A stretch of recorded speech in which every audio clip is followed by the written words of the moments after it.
പ്രിയപ്പെട്ട വിദ്യാർത്ഥിനികളെ, department of general എഡ്യൂക്കേഷൻ്റെ ഭാഗമായി കരിയർ ഗൈഡൻസ് ആൻഡ് കൗൺസിലിംഗ് സെല്ലിൻ്റെയും വൊക്കേഷണൽ ഹയർ സെക്കൻഡറി എഡ്യൂക്കേഷൻ്റെയും ആഭിമുഖ്യത്തിൽ നടത്തുന്ന സുവോളജി ഓൺലൈൻ ക്ലാസ്സിലേക്ക് ഏവർക്കും സ്വാഗതം. മോളിക്കുലാർ ബേസിസ് ഓഫ് ഇൻഹെറിറ്റൻസ് എന്ന ചാപ്റ്ററിൻ്റെ പാർട്ട് 2 എല്ലാവരെയും സ്വാഗതം ചെയ്യുന്നു.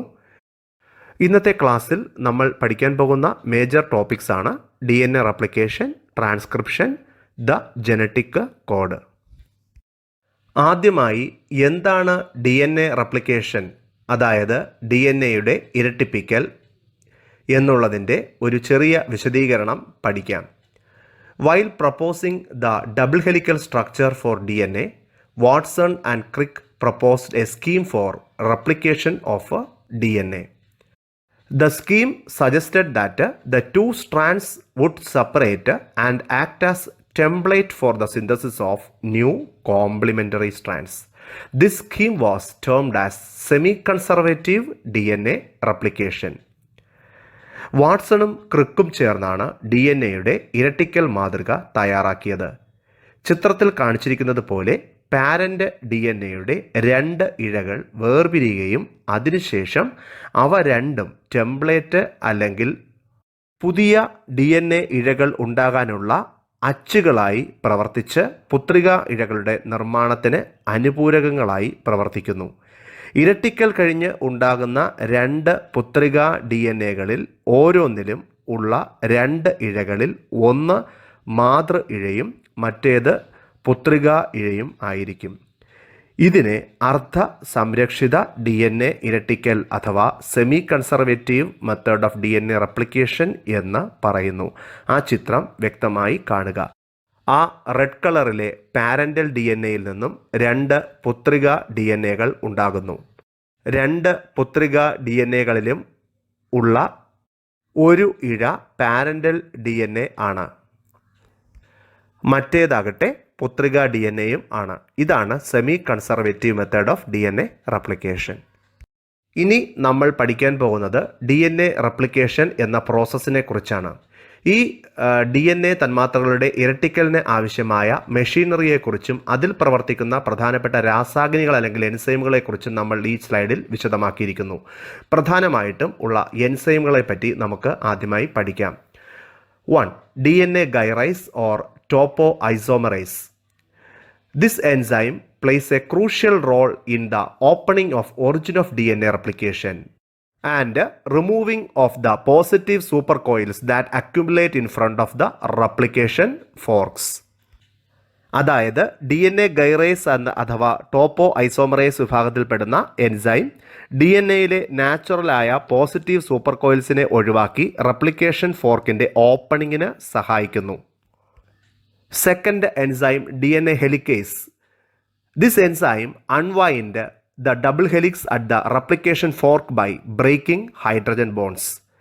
DNA helicase എന്ന എൻസൈം DNA-യുടെ നൈട്രജൻ ബേസുകൾക്ക് ഇടയിലെ ഹൈഡ്രജൻ ബോണ്ടിനെ ബ്രേക്ക് ചെയ്ത് റെപ്ലിക്കേഷൻ ഫോർക്കിലെ ഡബിൾ ഹെലിക്സിൻ്റെ ഇഴപിരിക്കലിന് സഹായിക്കുന്നു. മൂന്നാമത്തെ എൻസൈമായ primase or DNA primase. RNA primer synthesis ആണ് ഇതിൻ്റെ പ്രധാനപ്പെട്ട function. RNA primer act as the starting point for DNA polymerase to begin the synthesis of the new strand. Primase അഥവാ DNA പ്രൈമേസ് എന്ന് പറയുന്ന രാസാഗ്നി DNA-യുടെ ഇരട്ടിപ്പിക്കലിൽ പ്രവർത്തിക്കുന്ന പ്രധാനപ്പെട്ട എൻസൈമായ DNA പോളിമറേസിൻ്റെ പ്രവർത്തനം തുടങ്ങുന്ന സ്റ്റാർട്ട് പോയിൻ്റായ RNA പ്രൈമറിനെ ഉൽപ്പാദിപ്പിക്കുന്നു. Fourth one, DNA dependent DNA polymerase, which is the major enzyme of DNA replication. DNA dependent DNA polymerase synthesizes the new DNA strand. It also proofreads and corrects the errors in the newly formed DNA strand. DNA ആശ്രിത DNA polymerase DNA ഇരട്ടിപ്പിക്കലിലെ ഏറ്റവും പ്രധാനപ്പെട്ട രാസാഗ്നി. പുത്രിക DNA ഇഴകളുടെ നിർമ്മാണം കൂടാതെ പുത്രിക ഇഴകളിലെ തെറ്റുകൾ proof read ചെയ്ത് അതിനെ തിരുത്തുന്നതും ഈ എൻസൈമാണ്. 5. DNA ligase. DNA ligase rejoin the 2 DNA strands into double helix and joins Okazaki fragments of the lagging strand. DNA ligase എന്ന എൻസൈം DNA ഇഴകളെ റീജോയിൻ ചെയ്യുന്നു. മാത്രമല്ല ഓക്കസാക്കി ഖണ്ഡങ്ങൾ കൂട്ടിച്ചേർത്ത് ലാഗിംഗ് സ്ട്രാൻഡ് നിർമ്മിക്കാനും ഈ എൻസൈം സഹായിക്കുന്നു. ഇനി നമുക്ക് പഠിക്കാനുള്ളത് DNA റെപ്ലിക്കേഷനിലെ മേജർ സബ്സ്ട്രേറ്റ്സ് അഥവാ റോ മെറ്റീരിയൽസിനെ കുറിച്ചാണ്. ഇവയാണ് ഈ പ്രവർത്തനത്തിനാവശ്യമായ എനർജി സോഴ്സായും പ്രവർത്തിക്കുന്നത്. അതായത് ഈ സബ്സ്ട്രേറ്റുകളാണ് ഡീഓക്സി റൈബോ ന്യൂക്ലിയോസൈഡ് ട്രൈഫോസ്ഫേറ്റ്സ്. ഇത് പ്രധാനമായും 4 ടൈപ്സ് ഉണ്ട്. Deoxy adenosine triphosphate, deoxy guanosine triphosphate, deoxy cytidine triphosphate and deoxy thymidine triphosphate. They act as substrates and provide energy for polymerization of new strands. അതായത് ഇനി നമുക്ക് പഠിക്കാനുള്ളത് DNA റെപ്ലിക്കേഷനിലെ അഭികാരകങ്ങളും അവയുടെ ഊർജ കേന്ദ്രങ്ങളെക്കുറിച്ചുമാണ്. ഡീഓക്സി റൈബോ ന്യൂക്ലിയോസൈഡ് ട്രൈഫോസ്ഫേറ്റുകളാണ് അഭികാരകങ്ങളായി പ്രവർത്തിക്കുന്നത്. അതായത് ഇവയ്ക്ക് ഇരട്ട ധർമ്മങ്ങളാണുള്ളത്. ഒന്ന്, ഇവ DNA റെപ്ലിക്കേഷനിലെ അഭികാരകങ്ങളായി പ്രവർത്തിക്കുന്നു. മാത്രമല്ല ഈ പ്രവർത്തനത്തിന് അല്ലെങ്കിൽ പോളിമറൈസേഷൻ ആവശ്യമായ ഊർജം പ്രൊവൈഡ് ചെയ്യുന്നതും ഈ മോളിക്യൂൾസാണ്. DNA റെപ്ലിക്കേഷനിലെ പ്രധാനപ്പെട്ട ഘട്ടങ്ങളെക്കുറിച്ച് നമുക്ക് പഠിക്കാം. The major steps of DNA replication. 1. Replication start at start point called origin. DNA ഇരട്ടിപ്പിക്കൽ ആരംഭിക്കുന്ന സ്റ്റാർട്ട് പോയിന്റിനെ ഒറിജിൻ എന്ന് പറയുന്നു. 2. Formation of replication fork. During replication the two strands will unwind and separated by breaking hydrogen bond between nitrogen bases with the DNA helicase and form a Y-shaped structure called replication fork. അതായത് ഇരട്ടിക്കൽ ഫോർക്കിൻ്റെ ഉൽപ്പാദനം DNA ഗൈറേസിൻ്റെ സഹായത്താൽ DNA positive super കോയിലുകൾ ആദ്യം ഒഴിവാക്കപ്പെടുന്നു. തുടർന്ന് DNA helicase nitrogen ബേസുകൾക്കിടയിലെ hydrogen bond break ചെയ്ത് 2 ഇഴകളെയും ഇഴപിരിച്ച് വേർപെടുത്തി വൈ ഷേപ്പിലുള്ള ഒരു റെപ്ലിക്കേഷൻ ഫോർക്ക് അല്ലെങ്കിൽ ഇരട്ടിക്കൽ ഫോർക്ക് ഉണ്ടാക്കുന്നു. ആ ചിത്രം ശ്രദ്ധിക്കുക. ആ ചിത്രത്തിൽ വൈ ഷേപ്പിൽ കാണുന്ന സ്ട്രക്ചറിൻ്റെ പേരാണ് replication fork. 3rd step is template. The separated strands will act as templates for the synthesis of new strands. അതായത് ടെംപ്ലേറ്റ് അഥവാ അച്ച് ഇഴകൾ. ഒരു DNA-യിലെ വേർപിരിഞ്ഞ ഓരോ ഇഴകളും പുത്രിക ഇഴകളുടെ നിർമ്മാണത്തിനുള്ള അച്ചുകൾ അഥവാ ടെംപ്ലേറ്റുകളായി പ്രവർത്തിക്കുന്നു. 4. Continuous synthesis of leading strand. Initially A small RNA primer is synthesized in the presence of DNA primase enzyme, which act as the starting point for DNA polymerase to begin replication. The DNA-dependent DNA polymerase now joins the many nucleotides with one another to RNA primer and form a polynucleotide chain, which is known as new strand.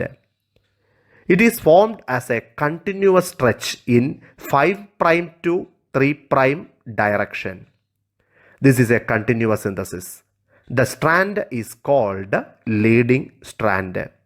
So in DNA replication, the leading direction is 3' to 5' of the template strand, whereas the coding direction is 5' to 3', which is the newly synthesized strands direction.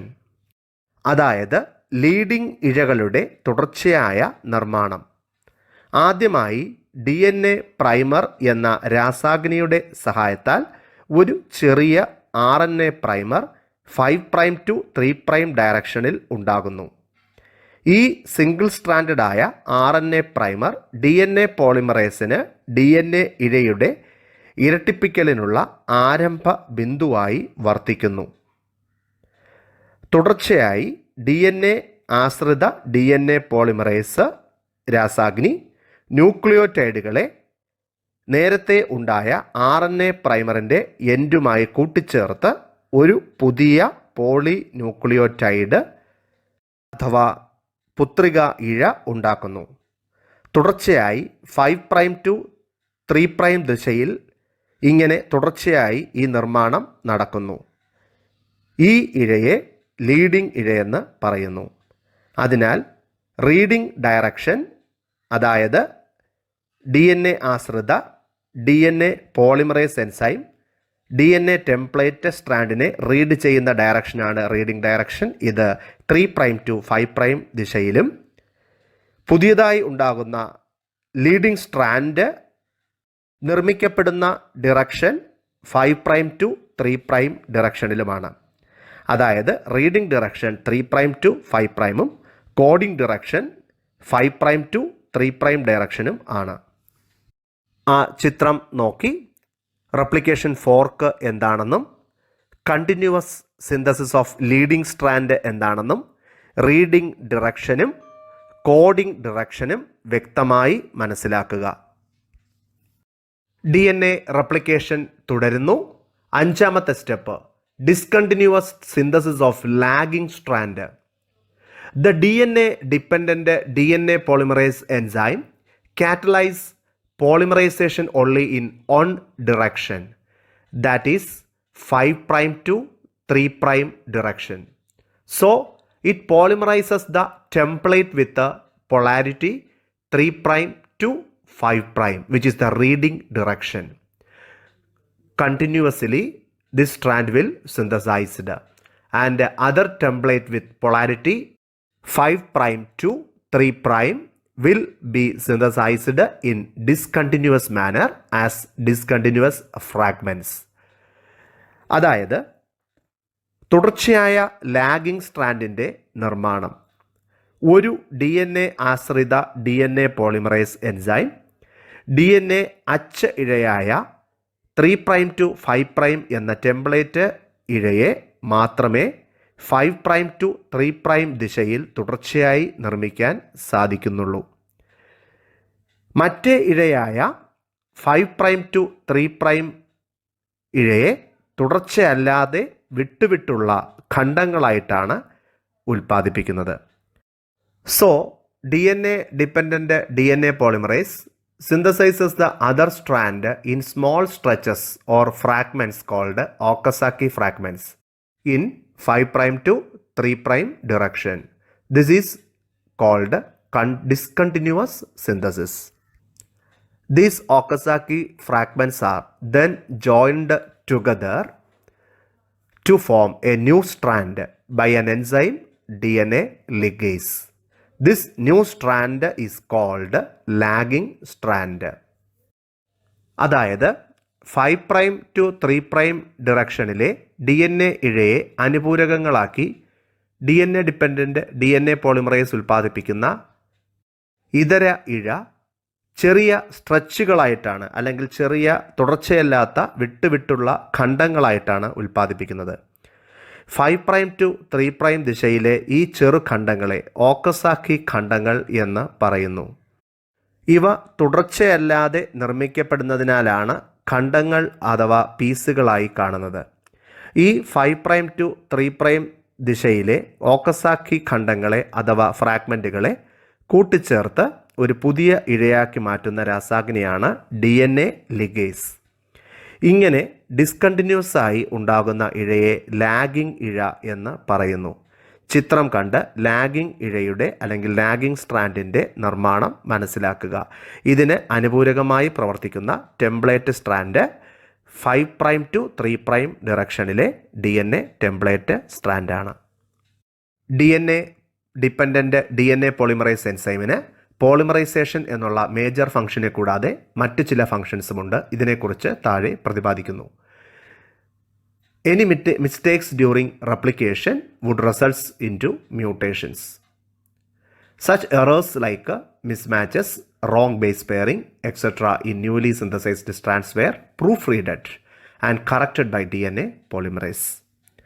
DNA polymerase റെപ്ലിക്കേഷനെ കൂടാതെ പുതിയതായി ഉണ്ടായ ഇഴകളിൽ സംഭവിച്ച വൈകല്യങ്ങളായ mismatch, തെറ്റായ base pairing ഇവയെ proof read ചെയ്യുകയും ആ തെറ്റുകൾ സംഭവിച്ച ബേസ് പെയറിങ്ങുകളെ മാറ്റി കറക്റ്റ് ചെയ്യുകയും ചെയ്യുന്ന ധർമ്മം കൂടി ഉണ്ട്.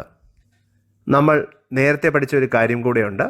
യൂകാരിയോട്സിൽ DNA റെപ്ലിക്കേഷൻ നടക്കുന്നത് ഒരു സെൽ സൈക്കിളിലെ എസ് ഫേസ് അഥവാ സിന്തറ്റിക് ഫേസിലാണ്.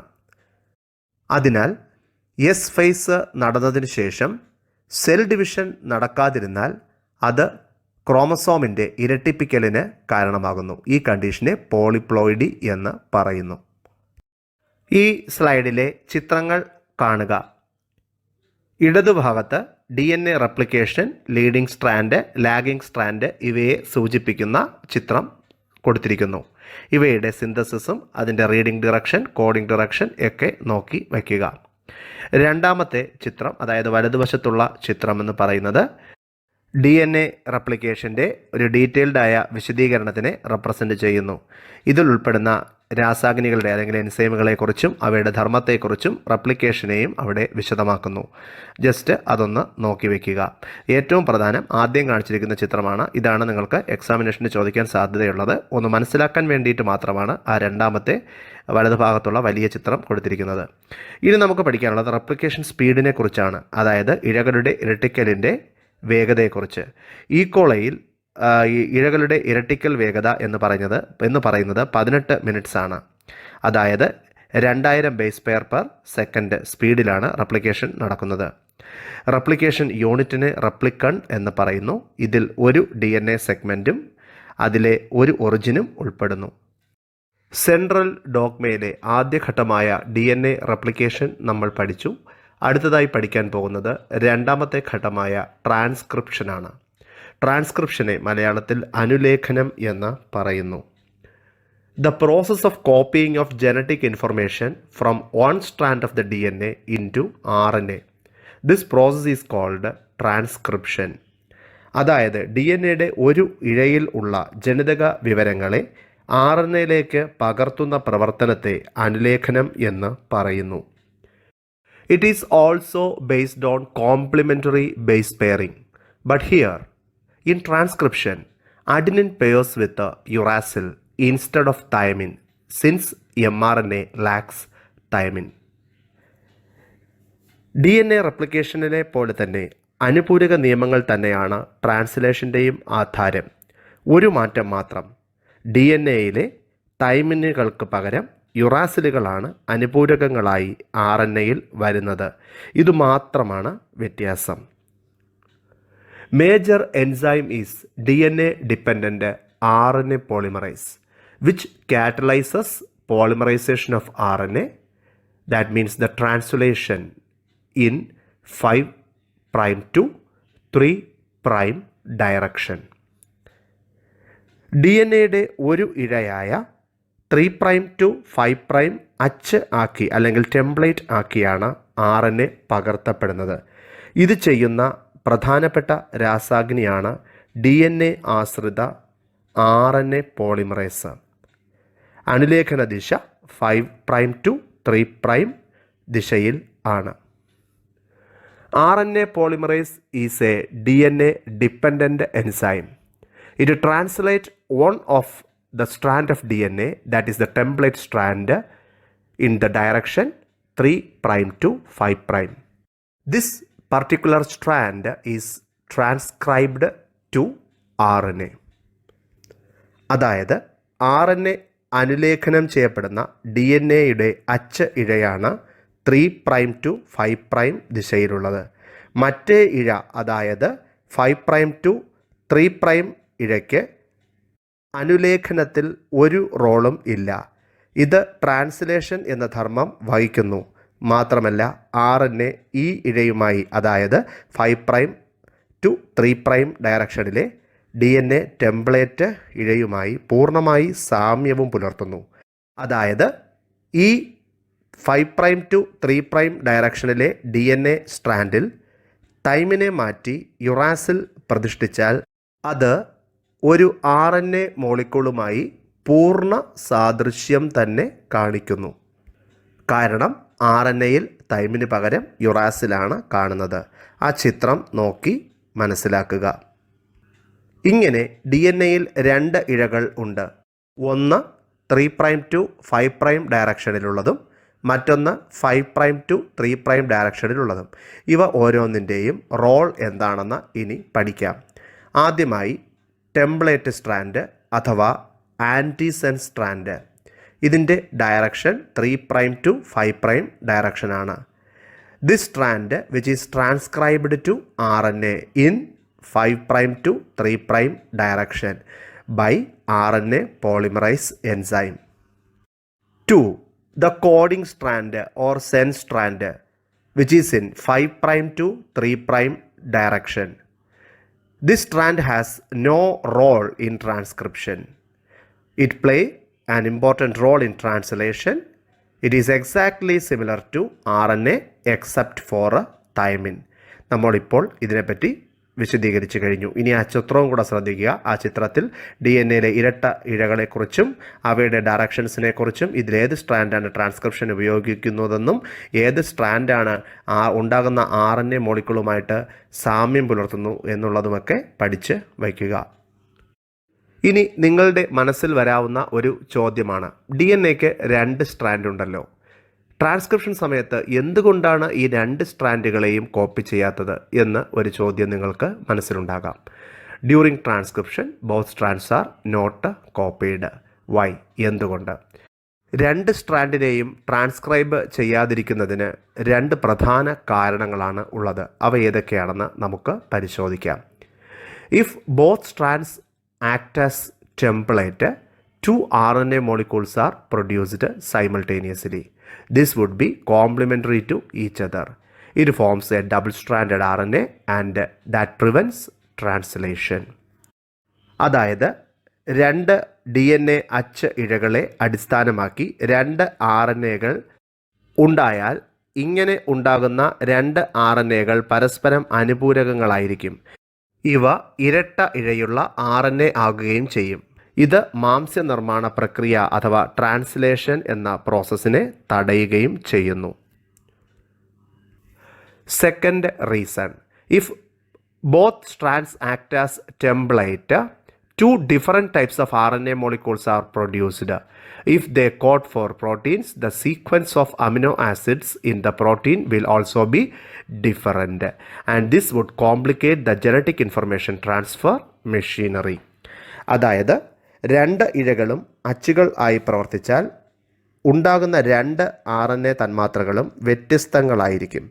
തുടർന്ന് ഇവ ട്രാൻസ്ലേഷനിലൂടെ മാംസം നിർമ്മിച്ചാൽ അതിലെ അമിനോ ആസിഡ് ശ്രേണികളും വ്യത്യസ്തമായിരിക്കും. അതായത് ഒരു DNA മോളിക്യൂൾ തന്നെ 2 വ്യത്യസ്ത പ്രോട്ടീനുകളെ കോഡ് ചെയ്യും. ഇത് ജനിതക വിവര കൈമാറ്റത്തിനെ താറുമാറാക്കുകയും ചെയ്യുന്നു. ഈ 2 കാരണങ്ങൾ കൊണ്ടാണ് ഒരു DNA-യുടെ 2 സ്ട്രാൻഡുകളും ട്രാൻസ്ക്രൈബ് ചെയ്യാത്തത്.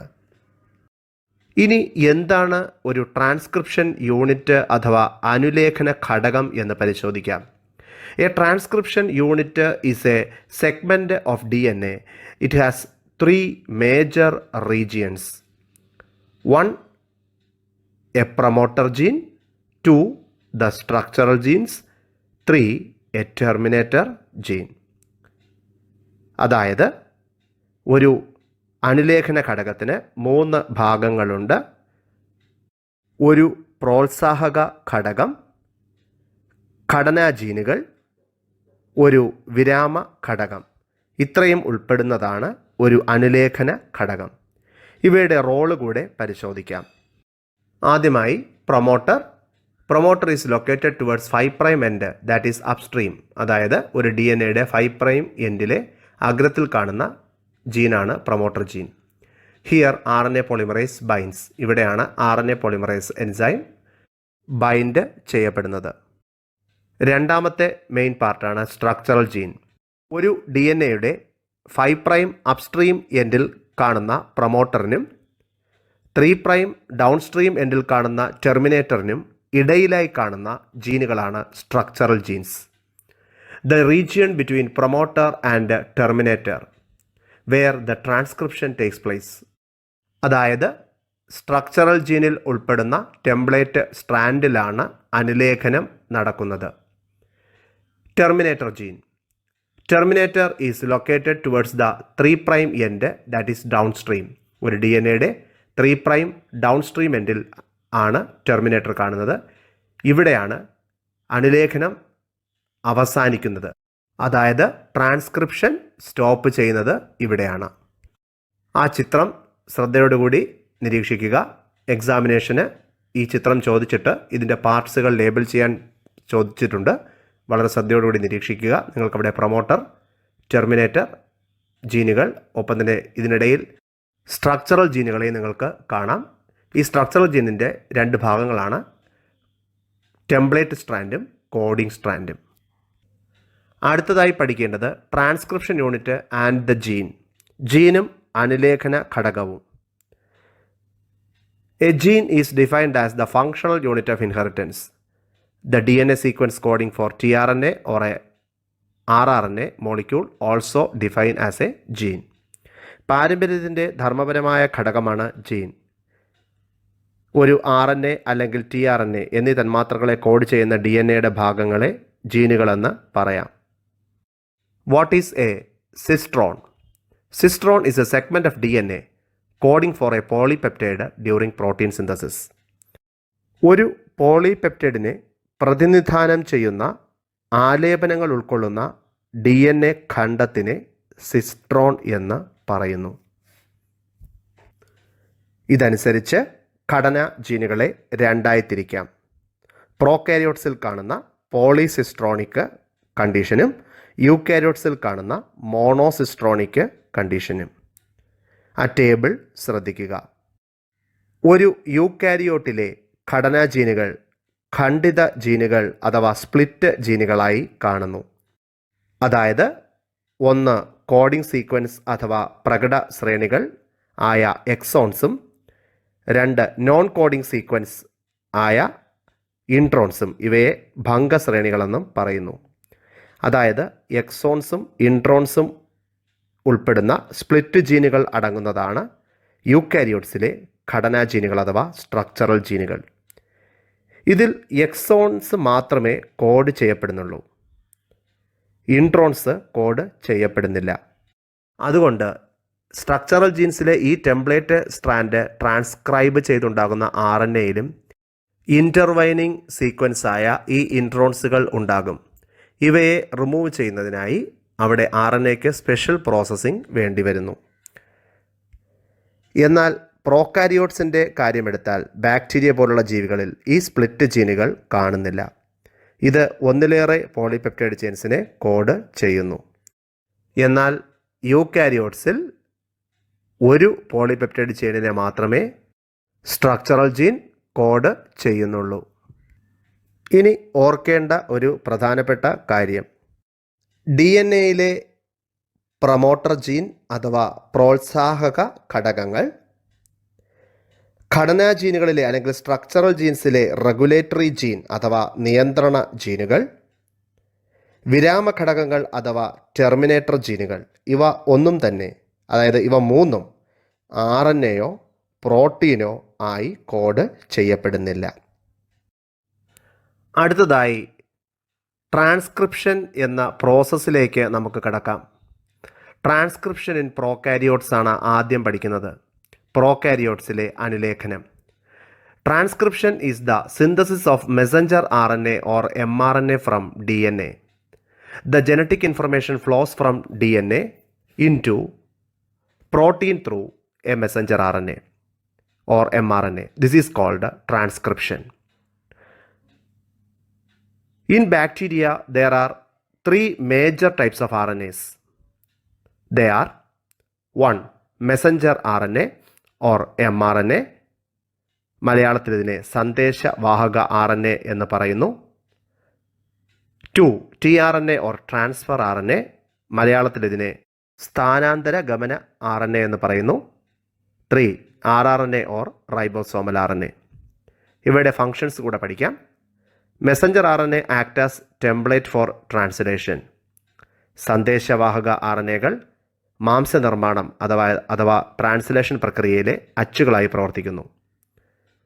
tRNA or transfer RNA brings amino acids and reads the genetic code. സ്ഥാനാന്തര ഗമന RNAകൾ ജനിതക സംജ്ഞ തിരിച്ചറിഞ്ഞ് അമിനോ ആസിഡ് വാഹകരായി പ്രവർത്തിക്കുന്നു. Ribosomal RNAs plays structural and catalytic role during translation.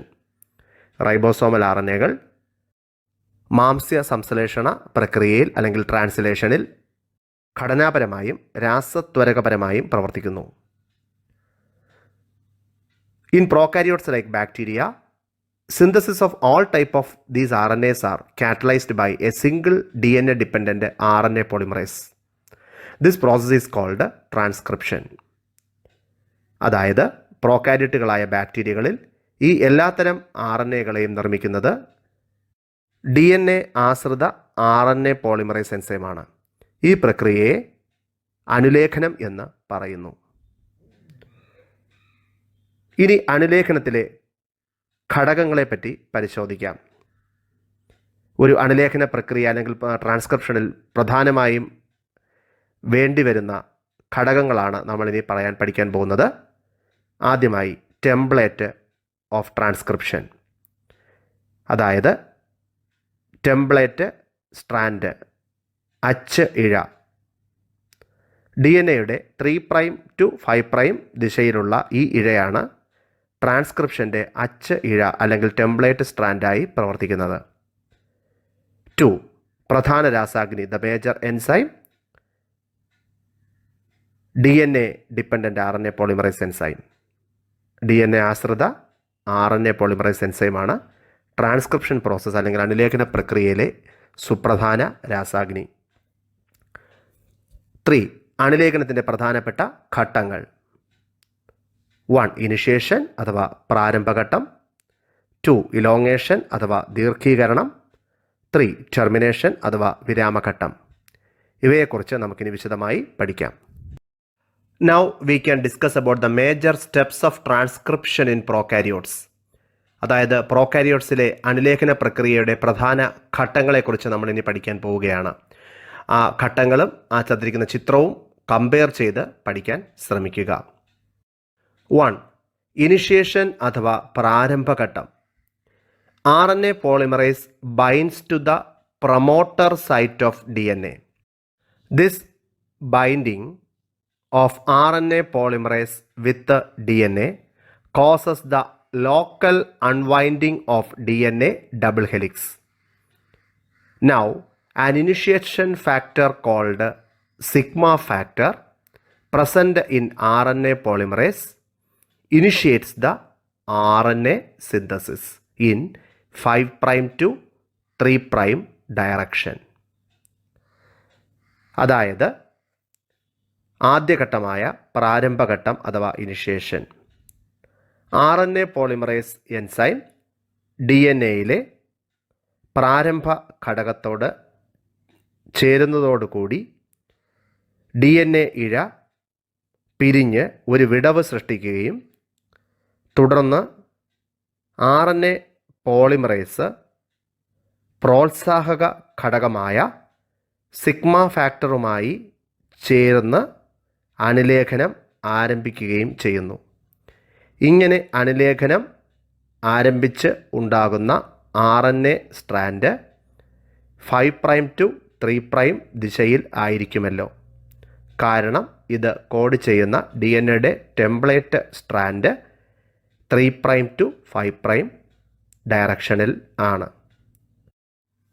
Second step elongation. RNA is synthesized in 5' to 3' direction.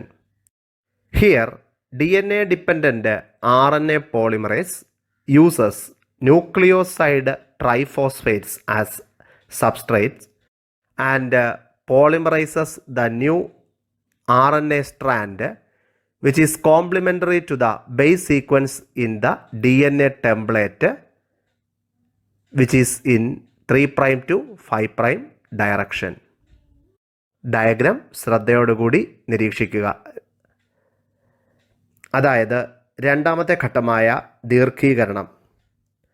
RNA polymerase enzyme nucleoside ട്രൈഫോസ്ഫേറ്റുകളെ അഭികാരകങ്ങളായി ഉപയോഗിച്ച് 3' to 5' ദിശയിലെ DNA അച്ച് ഇഴയുടെ അടിസ്ഥാനത്തിൽ കോംപ്ലിമെൻ്ററി തത്വം പൂർണ്ണമായി പാലിച്ച് പുതിയ RNA ശ്രേണി 5' to 3' ദിശയിൽ നിർമ്മിക്കുന്നു.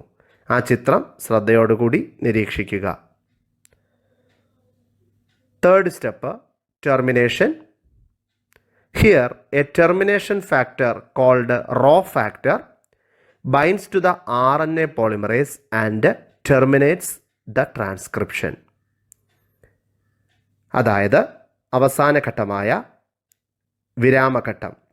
ദീർഘീകരണത്തിന് ഒടുവിൽ പോളിമറൈസേഷൻ്റെ വിരാമഘട്ടത്തിൽ RNA പോളിമറൈസിൽ വിരാമഘടകമായ റോ ഫാക്ടർ യോജിക്കുന്നു. ഇതോടെ പുതുതായി നിർമ്മിക്കപ്പെട്ട RNAയും RNA പോളിമറൈസും DNA ടെംപ്ലേറ്റ് ഇഴയിൽ നിന്നും വേർപെട്ട് ട്രാൻസ്ക്രിപ്ഷൻ അഥവാ അനുലേഖന പ്രക്രിയ അവസാനിപ്പിക്കുന്നു. ചിത്രത്തിലെ ഓരോ ഘട്ടവും ശ്രദ്ധയോടുകൂടി നിരീക്ഷിക്കുക. In bacteria, since the mRNA does not require any processing to become active. അതായത് പ്രോകാരിയോട്സിൽ ഉണ്ടാകുന്ന RNAക്ക് പ്രോസസ്സിംഗ് ആവശ്യമില്ല. നമ്മൾ നേരത്തെ പഠിച്ചു, പ്രോകാരിയോട്ടിലെ RNA പോളിസിസ്ട്രോണിക് ആണ്. ഇവിടെ സ്പ്ലിറ്റ് ജീനുകൾ കാണുന്നില്ല. അതുകൊണ്ട് തന്നെ ഇവിടെ ഇൻട്രോൺസ് ഇല്ലാത്തത് കൊണ്ട് ഇതിന് പ്രോസസ്സിങ്ങിൻ്റെ ആവശ്യം ഇല്ല. ട്രാൻസ്ക്രിപ്ഷൻ വഴി കിട്ടുന്ന 5' to 3' ഡയറക്ഷനിലെ RNA ഫങ്ഷണൽ RNA ആയിരിക്കും. ഇത് അനേകം പോളിപെപ്റ്റൈഡുകളെ നിർമ്മിക്കുന്നു. ആ ചിത്രവും കൂടെ വളരെ ശ്രദ്ധയോടുകൂടി നിരീക്ഷിച്ച് ഇനിഷ്യേഷൻ, ഇലോങ്ങേഷൻ, ടെർമിനേഷൻ ഈ കാര്യങ്ങൾ മനസ്സിലാക്കുക. സിഗ്മ ഫാക്ടർ ജോയിൻ ചെയ്യുന്നതും ഇലോങ്ങേഷനും ടെർമിനേഷൻ ഫാക്ടർ ജോയിൻ ചെയ്ത് പ്രോസസ്സ് ടെർമിനേറ്റ് ചെയ്യുന്നതുമെല്ലാം വളരെ ശ്രദ്ധയോടുകൂടി നിങ്ങൾ പഠിച്ച് വയ്ക്കുക. ഇനി നമുക്ക് യൂകാരിയോട്സിലെ ട്രാൻസ്ക്രിപ്ഷൻ എന്താണെന്ന് പഠിക്കാം. പ്രോകാരിയോട്സിലും യൂകാരിയോട്സിലും ട്രാൻസ്ക്രിപ്ഷൻ അല്ലെങ്കിൽ അനുലേഖനം ഒരുപോലെ തന്നെയാണ്. ഇവിടെ വരുന്ന പ്രധാന വ്യത്യാസങ്ങൾ രണ്ടെണ്ണമാണ്.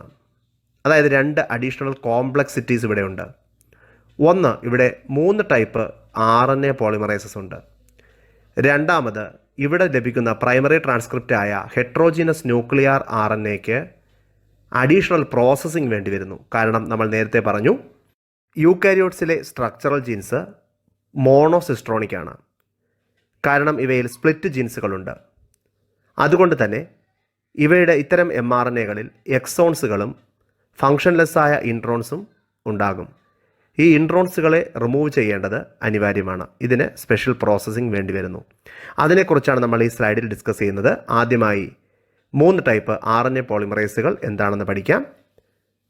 RNA polymerase 1, it transcribe ribosomal RNAs like 28S, 18S and 5.S.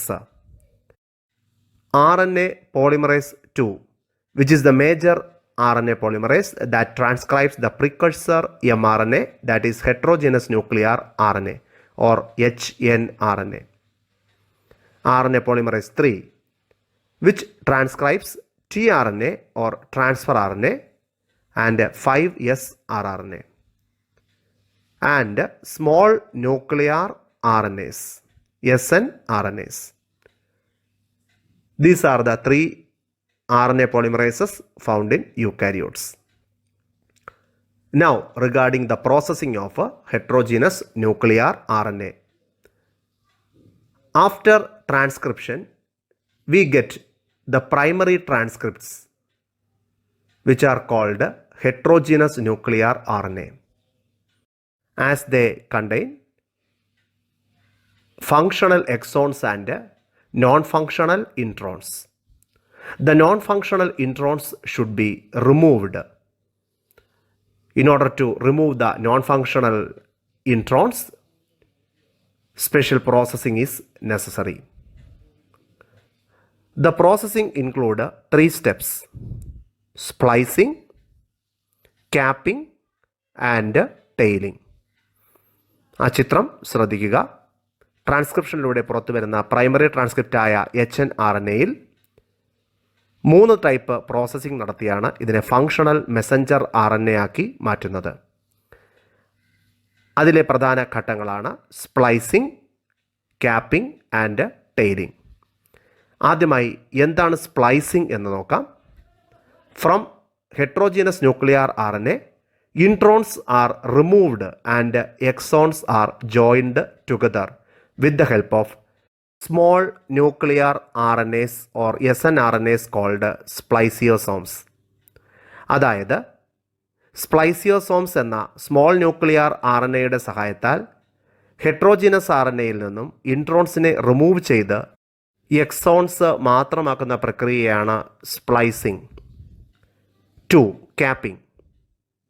An unusual nucleotide called methyl guanosine triphosphate, which is known as cap, that is added to 5' end of heterogeneous nuclear RNA. Heterogeneous nuclear RNAയുടെ 5' അഗ്രത്തിൽ 7-methyl guanosine triphosphate എന്ന unusual nucleotide ക്യാപ്പിനാൽ seal ചെയ്യുന്നതിനെ capping എന്ന് പറയുന്നു. 3. Tailing or polyadenylation. The polyadenine residues, that is 200 to 300 polyadenine residues, are added to 3' end of heterogeneous nuclear RNA. This process is called tailing, and the tail is called polyadenine tail. ആ ചിത്രം ശ്രദ്ധിക്കുക. DNA-യിൽ നിന്നും primary ട്രാൻസ്ക്രിപ്റ്റായ HNRNA വരുന്നു. ആ heterogeneous nuclear RNA-യിൽ 7-methyl guanosine triphosphate cap 5' എൻഡിൽ attach ചെയ്തു. തുടർന്ന് സ്മോൾ ന്യൂക്ലിയർ RNAs ആയ സ്പ്ലൈസിയോസോംസിൻ്റെ സഹായത്താൽ ഇൻട്രോൺസിനെ റിമൂവ് ചെയ്ത് എക്സോൺസിനെ മാത്രമാക്കി അവയെ തമ്മിൽ ജോയിൻ ചെയ്യിപ്പിക്കുന്നു. തുടർന്ന് ടെയിലിംഗ് എന്ന പ്രോസസ്സിലൂടെ പോളിഅഡിനിൻ റെസിഡ്യൂസ് 3' എൻഡിൽ അറ്റാച്ച് ചെയ്ത് ഹെട്രോജീനസ് RNAയെ ഫുൾ പ്രോസസ്സിംഗ് കഴിഞ്ഞ് ഒരു മെച്വർ RNA അല്ലെങ്കിൽ മെസഞ്ചർ RNA ആക്കി മാറ്റുന്നു. ഇതാണ് functional RNA. The fully processed heterogeneous nuclear RNA is now called messenger RNA, that is transported out of the nucleus for translation. അതായത് fully processed ആയ heterogeneous nuclear RNA messenger RNA എന്ന് പറയുന്നു. ഈ messenger RNA gradually ന്യൂക്ലിയസിൽ നിന്നും സൈറ്റോപ്ലാസത്തിലേക്ക് വരുന്നു. സൈറ്റോപ്ലാസത്തിൽ വെച്ച് ഇത് translation പ്രക്രിയയിലേക്ക് കടക്കുന്നു. ഇനി നമുക്ക് പഠിക്കാനുള്ളത് ഒരു വളരെ പ്രധാനപ്പെട്ട ടോപ്പിക്കാണ് ദ ജനറ്റിക് കോഡ് അഥവാ ജനിതക കോഡ്. എന്താണ് ജനിതക കോഡെന്ന് നമുക്ക് നോക്കാം. It is the sequence of nucleotides in mRNA that contains information for protein synthesis or translation. മാംസ്യ സംശ്ലേഷണം അഥവാ ട്രാൻസ്ലേഷന് ആവശ്യമായ ജനിതക ഇൻഫർമേഷൻ mRNAയിലാണ് അടങ്ങിയിരിക്കുന്നത്. mRNAയിൽ അടങ്ങിയിരിക്കുന്ന ന്യൂക്ലിയോടൈഡ് സീക്വൻസിൻ്റെ രൂപത്തിലുള്ള ഈ ജനിതക ഇൻഫർമേഷനെ ജനിതക കോഡ് എന്ന് പറയുന്നു. History of genetic code. Genetic കോഡിൻ്റെ ഹിസ്റ്ററി എന്താണെന്ന് നോക്കാം. ചില സയൻറ്റിസ്റ്റുകളും അവരുടെ കോൺട്രിബ്യൂഷൻസും പരീക്ഷയ്ക്ക് സാധാരണ ചോദിക്കാറുണ്ട്. അതുകൊണ്ട് ഇത് ശ്രദ്ധയോടുകൂടി പഠിച്ചു വയ്ക്കുക. First one, George Gamow. George Gamow explain that for coding 20 amino acids, the code should be made of 3 nucleotides or triplet code. So there are 64 codons as a total. ഇത് കാൽക്കുലേറ്റ് ചെയ്തത് എങ്ങനെയെന്നാൽ ഒരു ജനറ്റിക് കോഡിന് 4 alphabets ഉണ്ട്. U, C, A, G. U എന്നത് യുറാസിലിനെയും C എന്നത് സൈറ്റോസിനെയും A എന്നത് അഡനിനെയും G എന്ന് പറയുന്നത് ഗ്വാനിനെയും റെപ്രസെൻ്റ് ചെയ്യുന്നു. ഈ ബേസുകൾ, ഈ നൈട്രജൻ ബേസുകൾ 3 വച്ച് ആണ് ഒരു ട്രിപ്ലറ്റ് കോഡിൽ വരുന്നത്. അങ്ങനെ 4 alphabet raise to 3, 4 into 4 into 4, a total of 64 codons are there in a genetic code. ഇത് കണ്ടുപിടിച്ചത് ജോർജ് ഗാമോ ആണ്. Second scientist Hargobind Khorana. Hargobind Khorana developed a chemical method in synthesising RNA molecules with predefined combination of nitrogen bases. He created homopolymers and copolymers. അതായത് ആദ്യമായി chemical മെത്തേഡിലൂടെ അല്ലെങ്കിൽ രാസപ്രക്രിയയിലൂടെ RNA molecule ആർട്ടിഫിഷ്യലായി നിർമ്മിച്ചത് ഹർഗോബിന്ദ് ഖൊരാനയാണ്. ഇതിനായി അദ്ദേഹം തൻ്റെ ഇഷ്ടപ്രകാരമുള്ള നൈട്രജൻ ബേസുകളെയാണ് ഉപയോഗിച്ചത്. മൂന്നാമത്തെ സയൻറ്റിസ്റ്റാണ് Severo Ochoa. Polynucleotide phosphorylase enzyme is used to polymerise RNA with defined sequence in a template independent manner. അതായത് ടെംപ്ലേറ്റ് സ്ട്രാൻഡിനെ ആശ്രയിക്കാതെ സ്വതന്ത്രമായ രീതിയിൽ പോളിന്യൂക്ലിയോറ്റൈഡ് ഫോസ്ഫോറിലേസ് എന്ന രാസാഗ്നി ഉപയോഗിച്ച് RNA പോളിമറൈസ് ചെയ്യാം എന്ന് കണ്ടുപിടിച്ചത് ഒക്കോവ ആണ്. ഈ കോൺട്രിബ്യൂഷൻസ് ഒന്ന് അറിഞ്ഞിരിക്കുക. തൊട്ടിപ്പുറത്തായിട്ട് RNAയിലെ ജനിതക ഇൻഫർമേഷനായ ജനറ്റിക് കോഡ് കൊടുത്തിട്ടുണ്ട്. അത് വളരെ ശ്രദ്ധയോടുകൂടി പഠിക്കുക. എങ്ങനെയാണ് ആ ജനറ്റിക് കോഡ് എഴുതേണ്ടതെന്നും അതിലെ ഓരോ കോഡുകളും ഏത് അമിനോ ആസിഡുകളെ റെപ്രസെൻ്റ് ചെയ്യുന്നുവെന്നും സ്റ്റാർട്ട് കോഡോൺ, സ്റ്റോപ്പ് കോഡോൺ ഇവ ഏതൊക്കെയാണെന്നും ഒക്കെ മനസ്സിലാക്കുക. നിങ്ങളുടെ സംശയ നിവാരണത്തിനായി ടീച്ചറുമായി ഡിസ്കസ് ചെയ്യുക. ഇനി നമുക്ക് പഠിക്കാനുള്ളത് ജനറ്റിക് കോഡിൻ്റെ അല്ലെങ്കിൽ ജനിതക കോഡിൻ്റെ പ്രധാനപ്പെട്ട ഫീച്ചേഴ്സിനെ കുറിച്ചാണ്.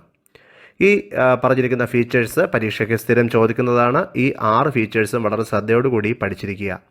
ആദ്യത്തെ ഫീച്ചർ ദ കോഡോൺ.